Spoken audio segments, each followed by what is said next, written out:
very good day to all of you. I hope you are doing well and ready for another interesting topic. Today, we'll talk about cohesive devices and their use in language. By the end of this lecture, you will be able to understand cohesive devices, identify different types of cohesive devices, recognize strategies for interpreting cohesive devices in text.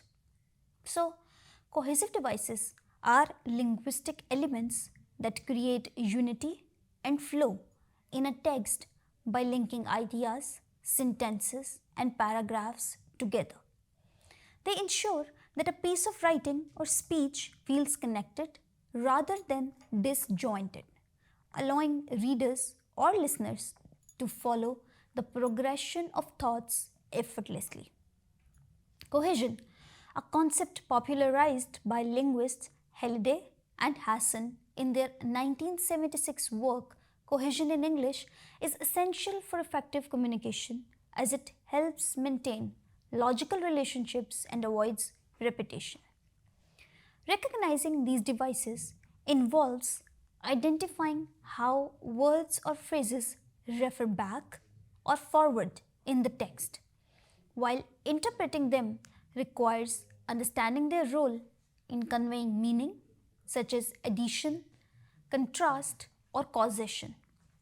In academic writing, journalism, or everyday conversations, mastering cohesive devices enhances clarity and persuasiveness. For instance, without them, a narrative might read like isolated fragments, but with proper use, it transforms into a seamless story.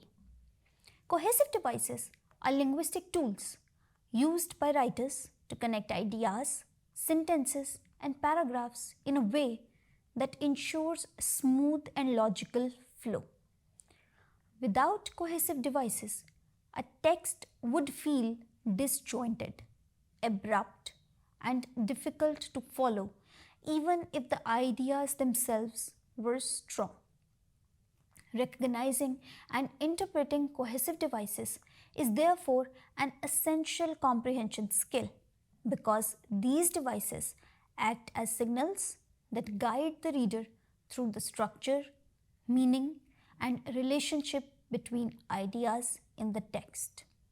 Cohesion supports clarity, coherence, and readability, making it one of the most important features of effective writing and academic cohesion or communication. So, types of cohesive devices. One major type of cohesive device is reference, which includes pronouns, demonstratives, and other referring expressions that point back to something previously mentioned in the text. Pronouns such as he, she, it, they, or this help avoid repetition, but they require the reader to identify the correct referent. Misinterpreting references can lead to misunderstanding the message. For example, in the sentence, the teacher praised the student because he worked hard. The pronoun he could refer to either the teacher or the student. Skilled readers use context and logic to correctly interpret such references. Demonstrative like this, that, these, and those also connect ideas, often referring to entire clauses or arguments, and readers must interpret what exactly is being pointed out. Recognizing reference devices is therefore critical for maintaining continuity in understanding. For example, in the sentence, the scientist conducted the experiment. He noted the results carefully. He refers back to the scientist, creating a link.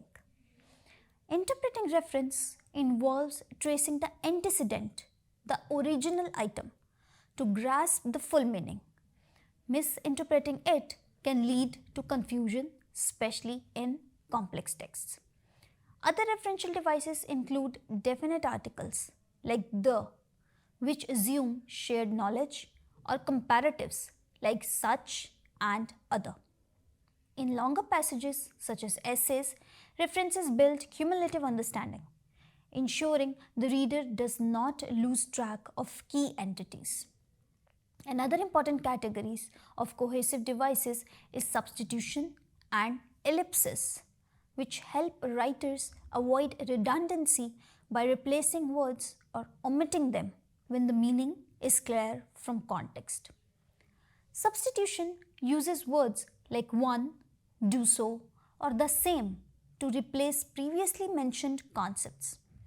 Substitution involves replacing a word, phrase, or clause with another to avoid repetition while maintaining cohesion. Common substitutes include one, once for nouns, do, does, did for verbs, and so, not for clauses. For instance, I prefer the red apple over the green one uses one to substitute for apple, streamlining the whole sentence.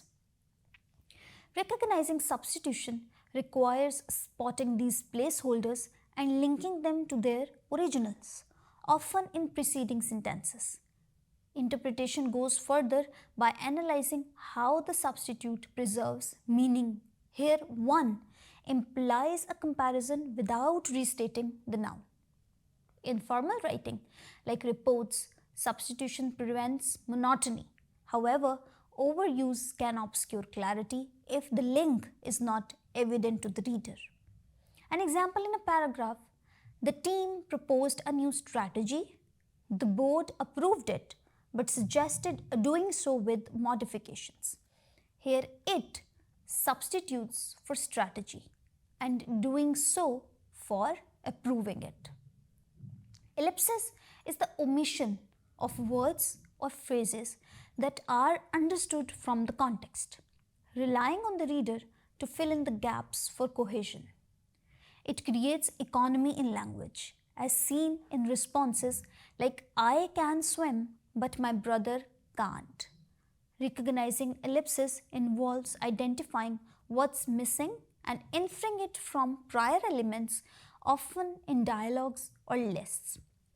Interpreting it demands contextual awareness. For example, in she wanted to leave early and he to stay late, the omitted verb maintains parallel structure.